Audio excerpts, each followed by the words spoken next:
नागरिक क्या होता है? नागरिक आप लोग पढ़ चुके हो, जो सिटीजन है, जिसको देश में शासन या किसी भी कर्तव्य कुछ दिया गया हो या मौलिक अधिकार दिए हैं, ठीक है, वो उनका सही ढंग से अगर पालन कर रहा है और भारत में के किसी भी कार्य में उसको, भारत शासन के किसी कार्य में उसको अगर अधिकार या कर्तव्य इस्तेमाल करने की छूट है तो क्या कहलाता है? नागरिक कहलाता है। नागरिकता कैसे मिलती है ये भी आप लोग को बता चुका हूं, और नागरिकता खत्म कैसे होती है ये भी मैं आप लोगों को बता चुका हूं। आज हम पढ़ेंगे सरकार, हम लोग पढ़ चुके हैं। सरकार के बाद क्या होगा कि ये तो हो गई केंद्र की सरकार या राज्य सरकार, जो देश चलाता है, जो राष्ट्र चलाता है, जो राज्य चलाता है। लेकिन हमारे गांव में भी सरकार का एक रूप होता है, ठीक है, तो यही हम पढ़ेंगे। नागरिक हो गया, और स्थानीय स्वशासन, स्थानीय मतलब लोकल इंग्लिश में, और स्वशासन, स्व मतलब अपना, सेल्फ गवर्नेंस,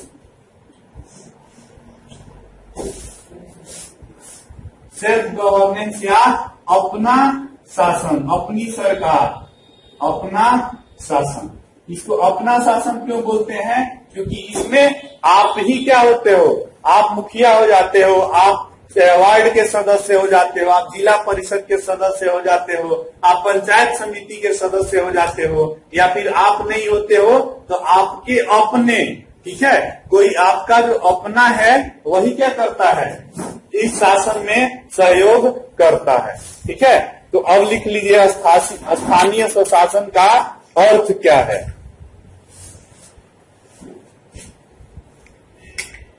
स्थानीय स्वशासन का अर्थ,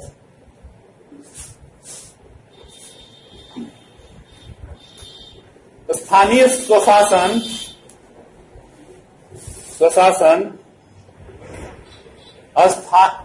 का अर्थ, स्थानीय स्वशासन का अर्थ स्थानीय निवासियों, स्थानीय निवासियों की प्रतिनिधि सरकार, की प्रतिनिधि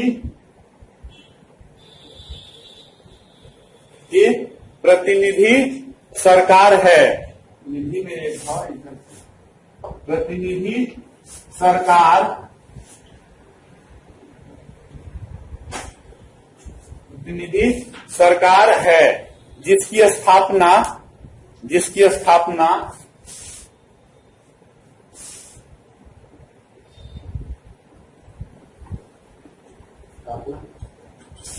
देहात या देहाती व शहरी क्षेत्रों में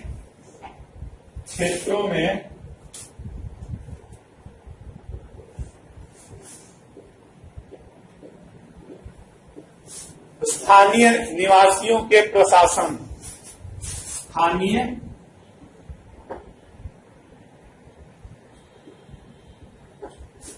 निवासियों के प्रशासन के लिए, निवासियों के प्रशासन के लिए की जाती है।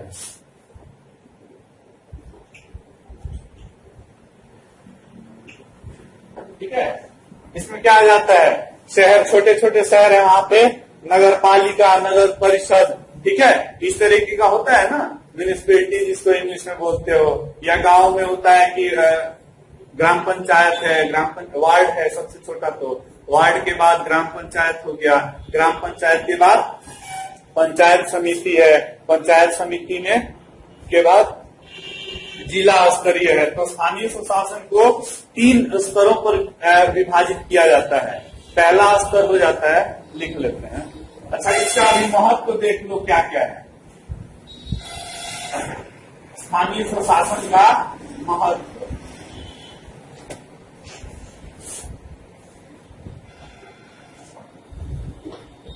महत्व, क्या क्या है? पहला है देश के विकास में सहायक,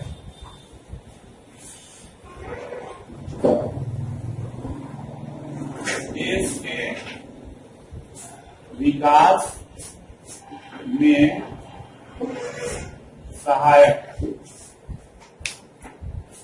बंद कर दो, देश के विकास में सहायक। दूसरा है लोकतंत्र की रक्षा, लोकतंत्र की रक्षा। तीसरा है क्या, लोक कल्याण में हाथ बटाना,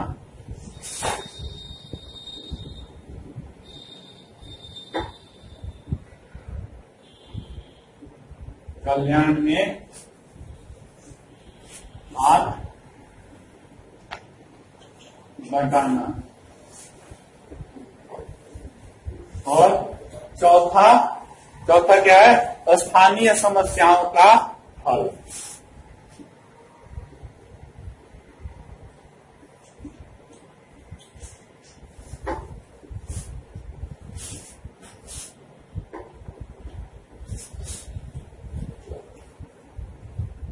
ठीक है जी।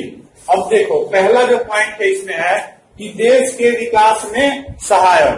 तो देश के विकास में एक तो आम पब्लिक भी अगर आगे बढ़ रहा है तो देश बढ़ेगा कि नहीं बढ़ेगा।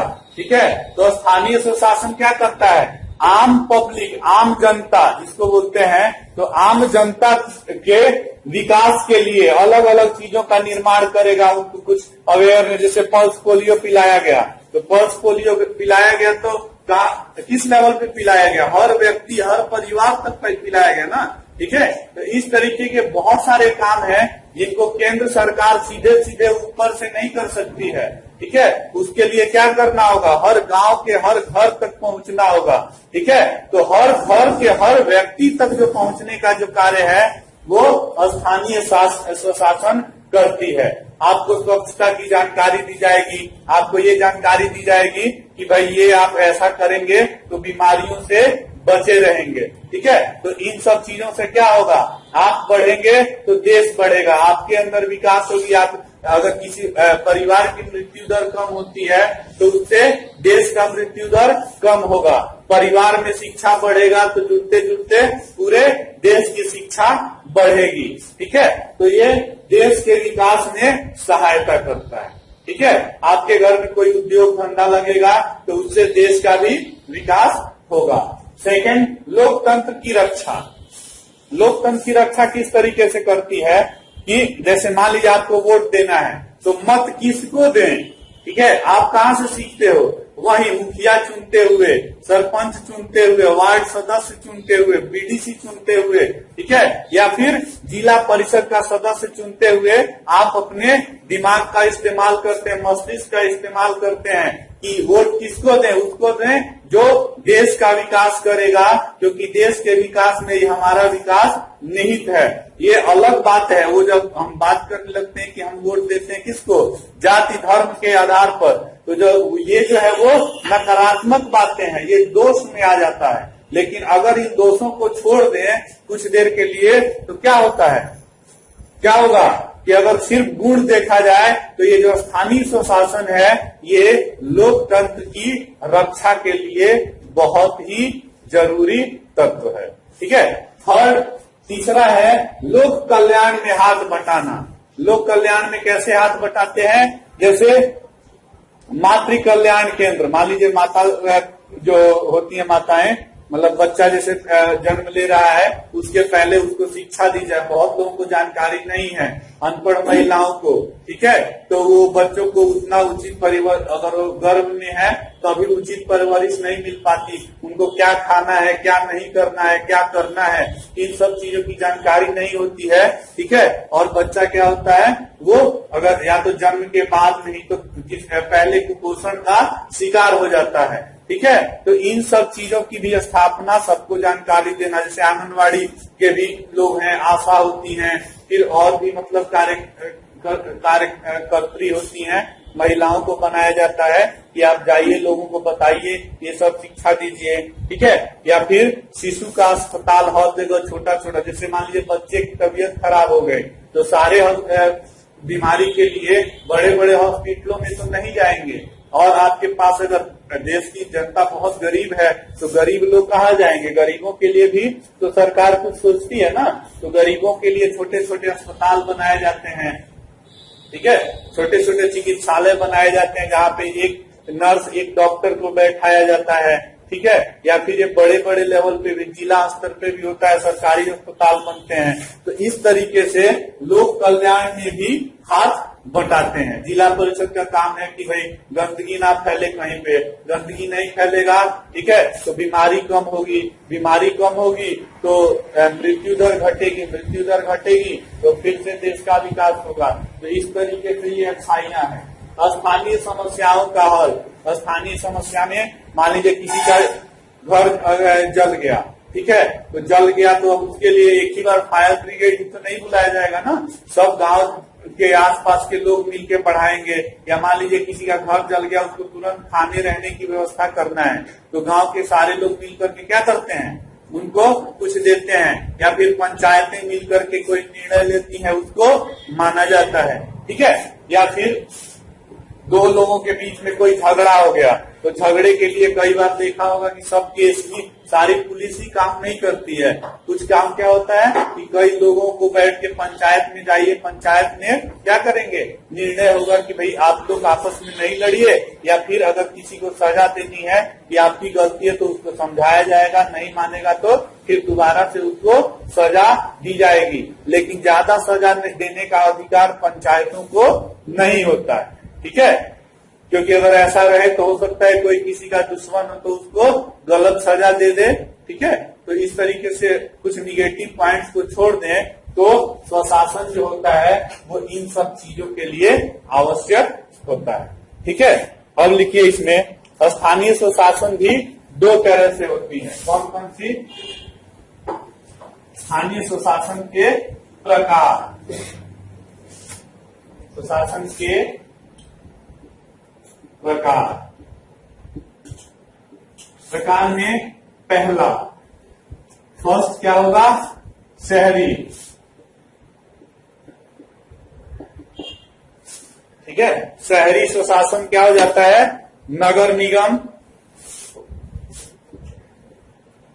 नगर निगम, नगर परिषद,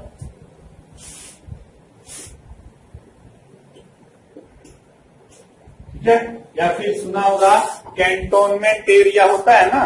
कैंटोनमेंट एरिया कहाँ होता है? जहाँ सेना का निवास हो, सेना रहती है, वहां के आसपास का क्षेत्र अलग ही होता है, वो नगर निगम नगर परिषद से एकदम अलग रखा जाता है। वहां का स्वशासन जो होगा तो कम्प्लीटली अलग होगा।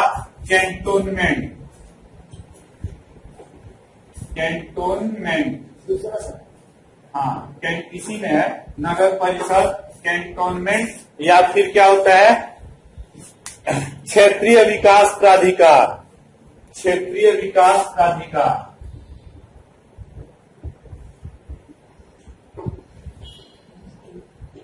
मतलब यहाँ पे टोटल जो डेवलपमेंट होता है, ठीक है, वो सरकार करती है। क्षेत्रीय विकास प्राधिकार में कम्प्लीटली मतलब किसी जगह को बढ़ाने के लिए उसको प्रॉपर वे में जो उसकी प्लानिंग है ये सब कुछ करना, तो ये क्षेत्रीय विकास प्राधिकार या प्राधिकरण भी बोलते हैं इसको, जो संस्था ये काम करती है, ठीक है। तो ये शहरी में इतना आ जाता है। नगर निगम हो जाएगा, नगर परिषद, कैंटोनमेंट। अब नगर निगम नगर परिषद के अंदर भी वार्ड होते हैं, देखा होगा, सुना होगा, ठीक है। वार्ड सदस्य चुने जाते हैं, पिछली बार यहाँ चुनाव हुआ पिछले साल, ठीक है। तो क्या है, वार्ड सदस्य चुने जाएंगे, फिर नगर निगम के सदस्य चुने जाएंगे, कमिश्नर चुने जाते हैं, ठीक है। तो इस तरीके से अलग अलग इसमें भी सदस्य होते हैं, ठीक है। ये हम डिटेल में आगे पढ़ते हैं। इसके बाद है देहाती क्षेत्र के लिए।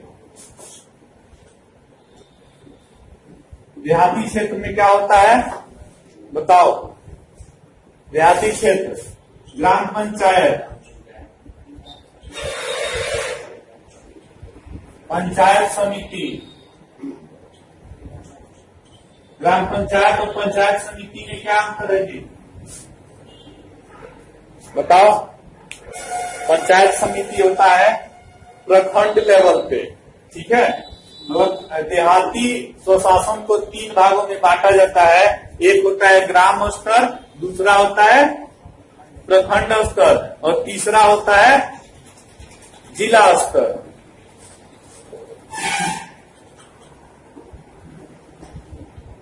जिला परिषद, ठीक है, जिला परिषद।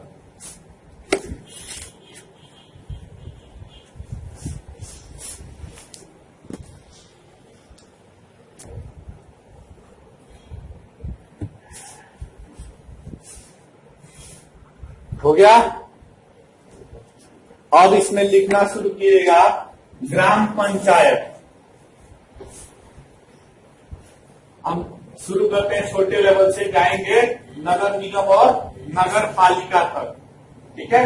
तो आज पढ़ते हैं ग्राम पंचायत। हाँ लिखो।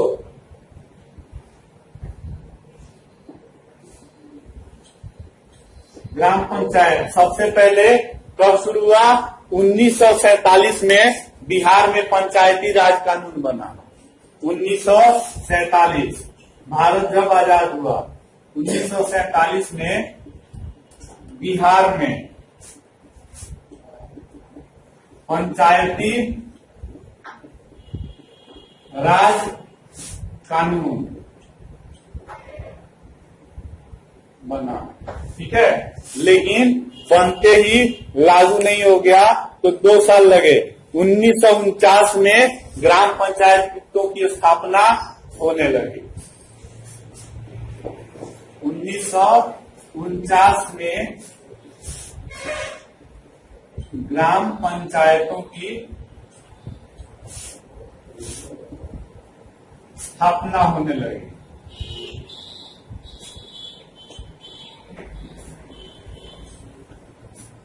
ठीक है। फिर क्या हुआ जी? फिर 1990 तक ऐसे होता रहा और 1990 तक इसमें सुधार की जरूरत महसूस हुई और 1990 में ग्राम पंचायत संशोधन अधिनियम बना।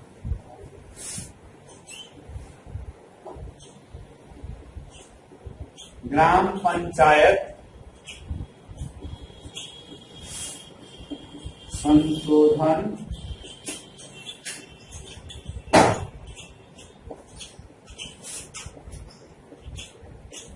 अधिनियम बना, ठीक है जी। ग्राम पंचायत संशोधन अधिनियम को ये लिखना भूल गए, 1990 में, ठीक है। और फिर क्या हुआ? 1993 में ये जो अधिनियम था ग्राम पंचायत संशोधन अधिनियम, ये 1993 में जाके पास हुआ, पारित हुआ, जिसको बोलते हैं चौथा। 1993 में ग्राम पंचायत संशोधन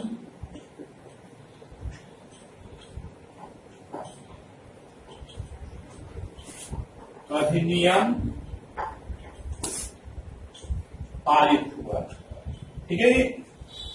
ये बेसिक था, यहां से शुरुआत होती है बिहार में ग्राम पंचायतों के स्थापना की, ठीक है।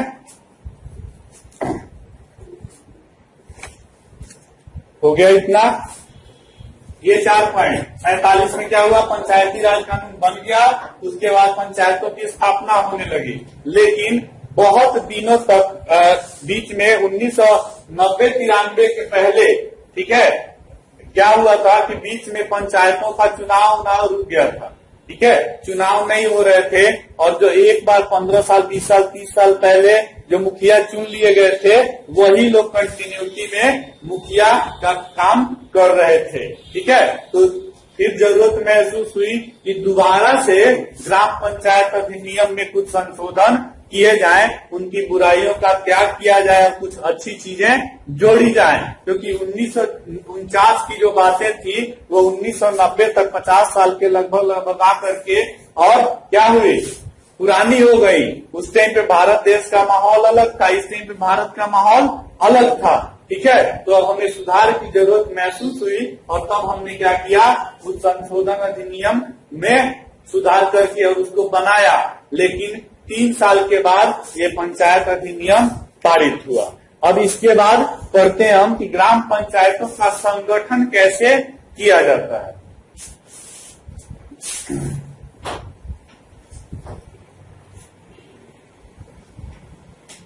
ग्राम पंचायत का गठन या संगठन जिसको बोलेंगे, किस तरीके से होता है।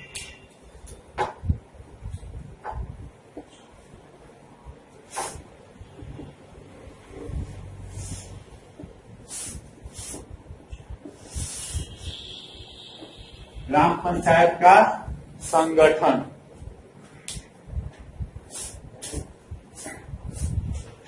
ग्राम पंचायत का संगठन, ठीक है। 1993 में जो अधिनियम बना उसके अनुसार 7,000 की आबादी पर, ठीक है, मतलब 7,000 की आबादी पर एक ग्राम पंचायत होना चाहिए।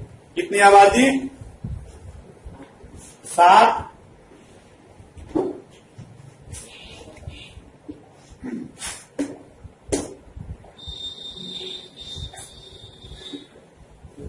भाई, कोई बात नहीं। 7,000 की आबादी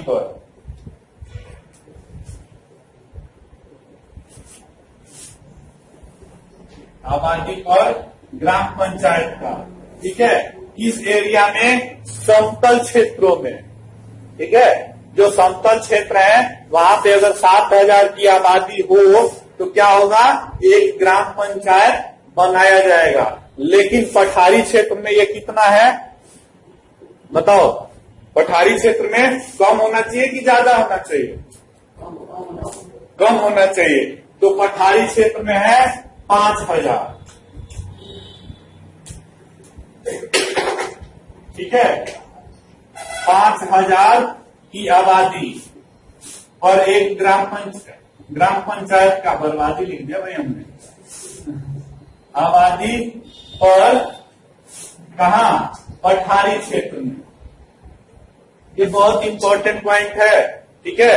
1 नंबर का क्वेश्चन सीधे कि ग्राम पंचायत की स्थापना बिहार के केस में कितनी है? 7,000 की आबादी पर ग्राम पंचायत और 5,000 की आबादी पर पठारी क्षेत्र में। इसीलिए देखा होगा कि अपने गांव यहाँ कि 5, 7, 10 गांव मिल करके और एक पंचायत की स्थापना होती है। लेकिन कहीं कहीं पे जहाँ बहुत बड़ा गांव है वहां पे एक ही गांव कंप्लीट पंचायत बना लेता है, ठीक है जी। इसके बाद क्या है, पंचायतों का कार्यकाल कितना होता है, ठीक है। ग्राम पंचायत का संगठन, तो ग्राम पंचायत का संगठन हम पढ़ लिए। इसके बाद हम पढ़ते हैं 5 मिनट के बाद।